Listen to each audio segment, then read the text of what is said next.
it doesn't matter if you are 7 years old or 77 years old. It can be intimidating to walk into a dining room for the first time and not know who you're going to sit with. Is someone going to be mean? It's that kind of awkward feeling. And we all have that no matter how old we are. So a lot of the communities have what they call ambassador programs or buddy programs. And these are residents who live there who have volunteered to be a buddy to someone new who's moved in. And a lot of times they'll go to their apartment, greet them, bring them down with them to the dining room the first few times, help them sort of learn their way around the community. Welcome to Aging in Style with me, Lori Williams. I'm an optimist by nature, and I believe you can follow your dreams at any age. My grandmother's journey with dementia ignited a passion in me to work with seniors. I've spent the past 13 years learning about seniors and aging.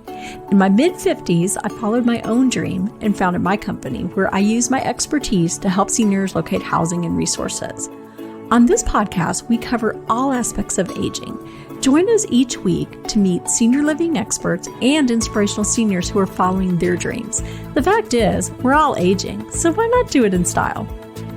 Hi, welcome to another episode of Aging in Style with Lori Williams. When you hear the term senior living, what's the first thought that pops in your mind? Do you picture a nursing home or do you picture something else? Well, a lot of people still picture a nursing home. So that is what we're going to talk about today. We are going to talk about senior living and the 8 questions to ask yourself to figure out what type of senior living is going to be right for yourself or for your family member. So I own a placement service. And what we do is we help families figure out what type of care, if care is needed, or what type of senior living is going to best fit their needs. And when I do that, I go through these 8 different questions. And it's all part of the process of educating the family on what's available, what is out there beyond the nursing home. And I'm going to take you through that today because I think it is so important. And if you are a regular listener of the podcast, you know that we've covered in depth the different types of senior living. But if you haven't listened, that's fine. We're going to catch you up on this. And then you can go back and listen to all those other episodes so you can get a little more detail. But let's start off with these 8 questions to go through when the topic of senior living has come up. So number 1, location. That's going to be the first thing you're going to think about when you're saying to yourself, either I'm tired of living in my house and I just, I want to downsize or I want to move closer to family. Let's figure out what we want to do. If you are the adult children and this is for your parents, maybe it's time they need assisted living or memory care. Maybe they're not able to make that decision by themselves. Then you're going to make it. Are you in state? Do you want them near you? Do you live out of state? Do you want to move them closer to you? Do you have 3 siblings and you all are spread out across the country? Who makes more sense, like to have them near? So there's a lot of factors that come into play there. But first, you really need to figure out what location are we looking to move them to. Second is going to be lifestyle. So you've lived in your own home, but you're tired of the upkeep of the house, right? Maybe you're tired of cooking. You want to meet more people. You want to socialize. So you're looking more independent living. So you've kind of figured that out. This is what I want for myself. I want to be in independent living. So now we know the location, the area you want to be in, and we know the type of senior living that we're going to be pursuing. Or maybe this is for your mom. Your mom has dementia and maybe she just wandered out of the house and we're kind of a 911 situation now. Well, we're going to be looking for a secure memory care or maybe a residential care home. And we have covered all the different types of senior living before, as I said. But just to kind of recap real quick, we have senior apartments, which are either you have to be 55 or 62 to move into, 55 up, 62 up. They're all a little bit different. And that's just like, what it sounds like. It's an apartment for seniors. Second on the list, we have the independent living, or we call it the cruise ship on land.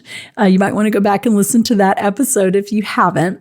And that's where you have meals included, activities, housekeeping, transportation. everything is just included in one price. And the next level up would be assisted living, where there's some care needs that are needed. Maybe help with bathing, dressing, going from their bed to a chair, to a wheelchair, maybe some dementia. Then we have the memory care, which is the secure memory care for someone who may be starting to wander or having some behavior issues. And then lastly, we have residential care homes, which is a smaller type of community that can do a higher level of care. Most people in a residential care home either have some degree of dementia or they have some serious physical needs that they need a lot of help. So those are the different types of lifestyle options or care. So again, we're going to figure out location, then we're going to figure out what lifestyle options or care needs are needed. Third, we're going to look at activities. And when I'm talking to a family, I like to get a good feel for what they're like, what they enjoy doing. So if I'm talking to someone who they're trying to find a place for their mom or dad, I like to find out about them. What do they like to do? Are they social or are they a little more reclusive? Do they like gardening, book club, exercise, card games, bingo? What kind of things do they like? Let's take a look at the activity calendar. Whenever you visit a community, they all will have an activity calendar that you can look at. You can see on there, what is scheduled each day of the week. If there's an excursion, if there's, whatever there may be. I've had people who will actually take an activity calendar and then just highlight all the things that they want to do. So it just depends. People are different. So, if you're looking for something, if you're super social and you want lots of activities, that's probably going to be a little more important to you. But I do think it's important to take a look at that activity calendar when you're visiting communities. Fourth on the list, meals. What are you looking for, right? Do you want no meals at all? You're still cooking? Great. So senior apartment may be your way to go. You don't want to, you don't want the meals. You want to be able to do kind of your own thing. Then that may be the best choice for you. But maybe you want meals. So we're going to look at independent, assisted, memory care. All of those are going to include anywhere from 2 to 3 meals a day. These communities, you may be thinking, oh gosh, this is going to be like hospital food. And the answer to that would be no. These are really good. I've had some of the best meals ever in senior communities. A lot of them have chefs. What I recommend to families is to always try a meal. Go at lunchtime. That's probably the biggest meal of the day for most communities. It's a great way to not only try out the food, but also to see the other seniors who live there, the other residents. So you kind of have a feel for the community. Fifth, we're going to look at caregiver staff. So if we're looking more at assisted living, memory care, or a care home, we're going to have caregivers there. And it's all right for you to ask these questions. Ask about how they're trained. Ask about the ratio of caregiver to resident. Ask about the tenure of the staff. Have they been here 5 years? Have they just started? What's going on? You can ask those questions. 6, family involvement. Does the community encourage family involvement? If that's important to you, then you're going to want a community that allows or encourages family involvement. I worked in an independent living community and they very much embraced this. And, we did activities where the grandkids could come visit. We had bounce houses. We would do picnic kind of events. We even had an ice cream contest one year where we had 3 judges and we had different people made ice cream and they got judged, whoever won. We had different winners for the different ice creams. Okay, I did enter an ice cream. I think it was Big Red ice cream. And I did not win, but it was very tasty. I will say that. It was good, but I didn't win. But it was just such a fun event. And we had families involved. And, as a staff member, I was able to bring my children who were elementary school at the time up there and be involved. And it's nice. If you want more of a family involvement type environment, then ask those questions too. 7th on the list is budget. And budget is going to be huge. And we've talked about this on past podcasts, but if you haven't listened to those, these type of communities are not covered by Medicare or Medicaid. They are private pay only. And what private pay means is Social Security, savings, pension, sale of a house. Those are how we pay for these types of communities. When you ask that question, how are they paying to live there? That's how. If we're looking more at like some assisted care, like assisted living, memory care in a care home, we may be able to look at long-term care insurance and also VA benefits if they're a veteran. So there's some things that come into play. There are some places that may take a form of Medicaid, but that's a whole different ballgame than what we're just in general looking at today. And then the eighth thing that we look at, the eighth question that we go through is, what does the move-in process look like? And it looks the same in most communities. You're going to fill out the paperwork. You're going to sign the contract.